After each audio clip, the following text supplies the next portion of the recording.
এবার first layer Miller পর আমাদের কাজ হচ্ছে, অর্থাৎ এই যে টি শেপ চারদিকে যদি টি শেপটা চলে আসে, এই টি শেপ চলে আসার পর আমাদের কাজ হচ্ছে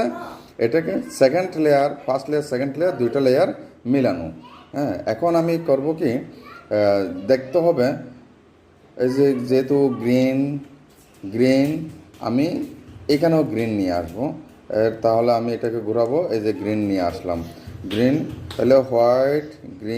গ্রিনের নিচে দেখতে হবে কি আছে, অরেঞ্জ দেখতে হবে বাম দিকে আছে নাকি ডান দিকে আছে, বাম দিকে অথবা ডান দিকে, যে কোনো একদিকে থাকবে। তাহলে যেহেতু অরেঞ্জ এটা আমার বাম দিকে আছে, বাম দিকে বলতে মিডল পয়েন্ট আমি এখানে অরেঞ্জ দেখতেছি, তার মানে আমার এটি হলো অরেঞ্জ পিসের একটা 4 পেজ। এখন আমি